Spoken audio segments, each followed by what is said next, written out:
must have come across this popular statement, children walk to school and run back home. Why should they do it? Well, we are not talking about any marketing concept here. But of course, we understand that school is an organization while home is another organization. And why they walk to school and run back home? Because walking requires a lot of discipline and they are going to a school. There's a difference in culture, right?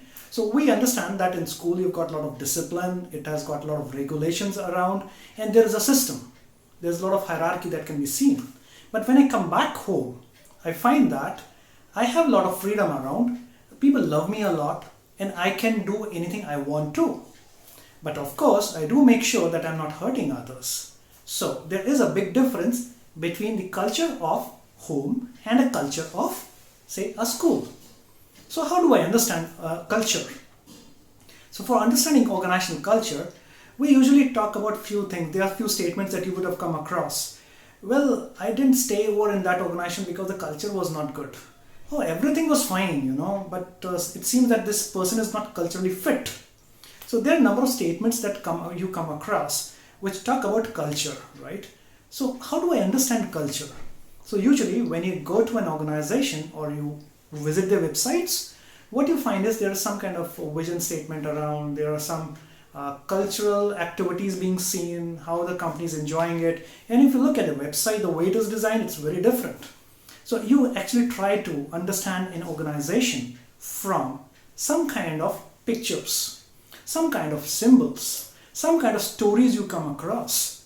So what do we think is all about the values you see in an organization, the way people behave in an organization, and the kind of norms they follow in the organization. So what is happening is we understand organizational culture through values, behavior, and norms that you observe in the organization.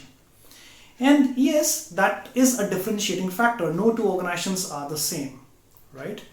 Now we come across a beautiful model given by Cameron and Quinn, that is Competing Values Framework, and they talk about two different polarities, and one of them is flexibility and discretion against stability and control, and the other polarity is internal focus and integration against external focus and differentiation. Now with this particular framework, Cameron and Quinn came up with an idea of 4 types of organization culture. Now let us understand what these 4 types are. Now the first one is clan culture, and I said you love running back to home, right? Because people care for each other. We work together, we take each other's place, and we love to be part of it, and hence that is named as clan culture. So there is a lot of flexibility and there is a lot of internal focus. So most of us would love to be in clan culture. The other set of culture is adhocracy. Now as the term suggests you, it is ad hoc. So people are doing things their own way. So you can imagine a visit as a teenager to a picnic. Everybody was doing their own stuff, right? But everybody was enjoying it. And the common cause was a picnic. That is adhocracy. And where do I find it? Of course, it's more of in the startups, any new enterprise that you come across, because you're starting something new. You have not actually structured the whole stuff. So you require a lot of flexibility and you have to understand how things are working around. So here, adhocracy is another type of culture that you come across. The third type of culture that they talked about was market culture. Now, as the term suggests, well, it's an open market. Your value is being decided by the market, that is external, right? But at the same time, I need to have some controls on you. So what is happening is here we're talking about a competitive environment. So is your culture highly competitive?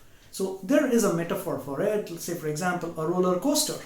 Now, if you have gone through the roller coaster, you'll imagine that there's a lot of external pressures that you come across, or winds and other things, yet you are performing with a tight control of a seat belt, right? So we have a market culture where the organization says, look, these are the targets and this has to be achieved with these controls. And then we have another kind of a culture, that is the fourth type, that is hierarchical culture. Now, when we talk about hierarchical culture, it's more of you've got kind of a bureaucratic kind of a structure where a lot of systems are developed. So another way of understanding is Well, we all have been to schools, so we had different standards. So we had students at different levels, we had faculties of different classes, and the whole system was working in tandem, right? Of course, we are all proud to be of the school we belong to. That's a hierarchical culture. Two, we also discovered that the government of any country is actually performing like a hierarchy culture. So they have a whole gamut of systems being developed, and they make sure that things work well. Now the biggest question that comes up is, do we have ideally single kind of a culture in an organization? Well, the answer is no. You always have a combination of these four types of things that you observe, right? So you might say that, okay, fine, in my organization probably it's something like 20% clan culture, say 10% of adhocracy, that's some freedom given to you as an individual, and then say probably 30% is market based. Well, you have to perform, of course, and the rest that is left is the hierarchy culture. So, of course, now we understand, how do I define my organizational culture? Well, I know how to define it, right? Happy learning.